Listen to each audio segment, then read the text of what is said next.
let's jump in and talk about the Jaguars and the Bengals. Now, another interesting game here. We saw last week that the Jaguars had a lot of hype. They looked really good through 2 weeks, and then they came out and got punched in the mouth when they faced the Dolphins on Thursday night. Bengals, on the other hand, have been trending upwards. Yes, they haven't gotten their win yet. They forced a tie against the Philadelphia Eagles, but Joe Burrow has been looking really good. That has been the bright spot of this team. Their defense hasn't been great. It's been average, and their offensive line play has been pretty bad. So Joe Burrow has been single-handedly keeping this team in games. They get to come back to Cincinnati to play a Jaguars team that at this point we kind of really don't know what they are. So lots of interesting names to talk about here. Let's get into it. Jaguars, Bengals, over-under in this one, 48.5. So middle ground, a little bit above average this week. Bengals are favored to win this one by 3, and I think that's fair at home.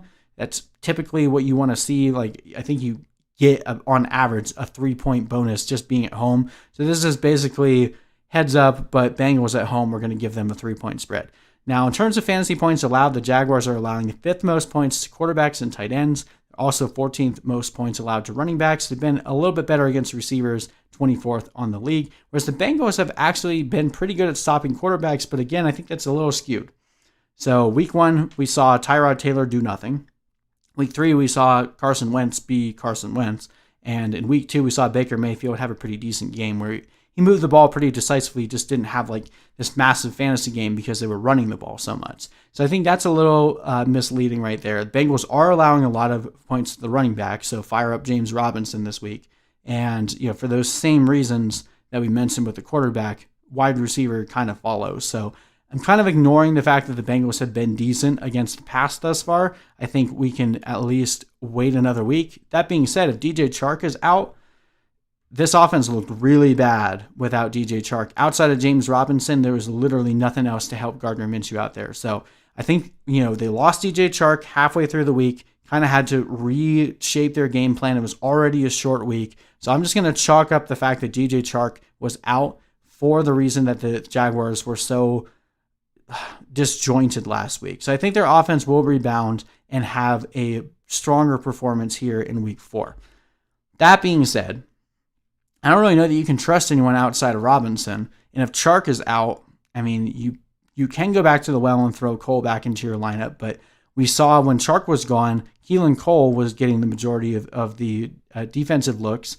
Chris Conley basically cratered this team, multiple drops in this game against the Dolphins. So I'm out on Chris Conley. Laviska Shenault still looks good, but he's not getting nearly enough touches to warrant a fantasy start. Chris Thompson had some decent receptions last week, but he's really only going to be fantasy relevant if the Jaguars are being routed. So if the game is close, Chris Thompson is not the running back you want to have in there. So of course you're starting James Robinson. He's the number 5 running back in PPR right now. He's going to have another top 10 week here against the Bengals. And if DJ Chark is healthy, if he's playing, I will still throw him out there.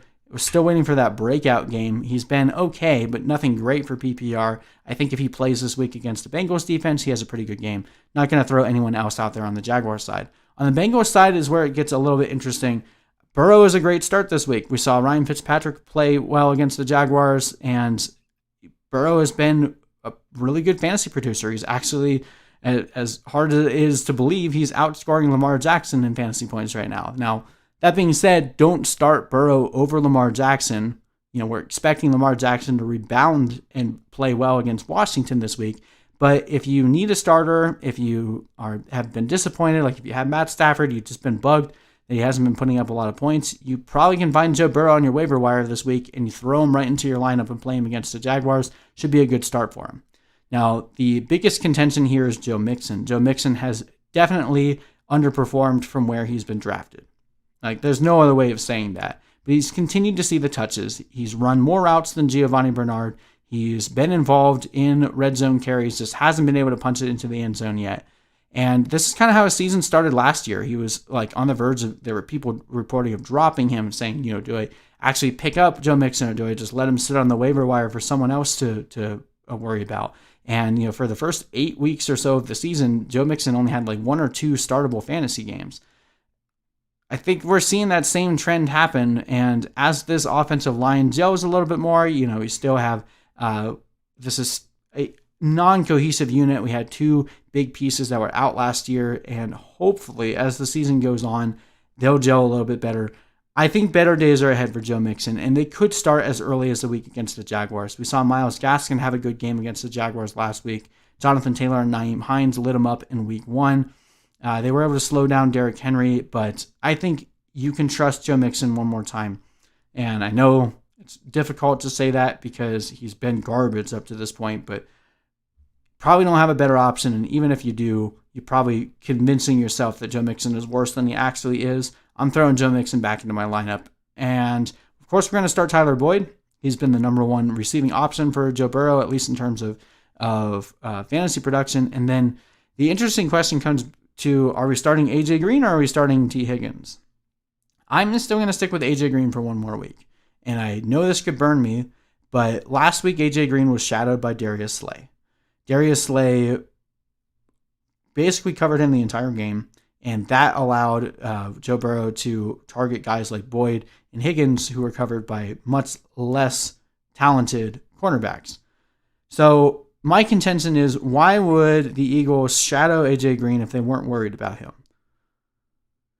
Could just be a narrative that I could be completely wrong on, but again, NFL teams, if they truly felt that AJ Green was washed, then they would have left him alone and they would have shadowed Boyd or Higgins. So that also being said, the Jaguars don't really have anyone to shadow. So assuming this game goes as we're expecting it to go, I'm comfortable starting Green, and I think Higgins might be a mirage. He had the 2 touchdowns last week, and he did run more routes than both Boyd and Green, but he didn't see anywhere near the targets that Boyd has been seeing. Green has seen a ton of targets through the year as well. So until we actually see some consistent performances from Higgins, I'm comfortable picking him up off the waivers, but I'm probably not going to start him this week. We're not starting Drew Sample after only getting 1 target last week. Watch him go off for 10 receptions this week, but you just can't take the risk with that floor. We're not going to start either defense in this game. So that's my take on it. I think the Bengals will win this one. I got them winning 24-21. Getting the exact line that they're given from Vegas. I think this will be a competitive game, decently high scoring, not a shootout by any means, but should be a pretty fun game to watch.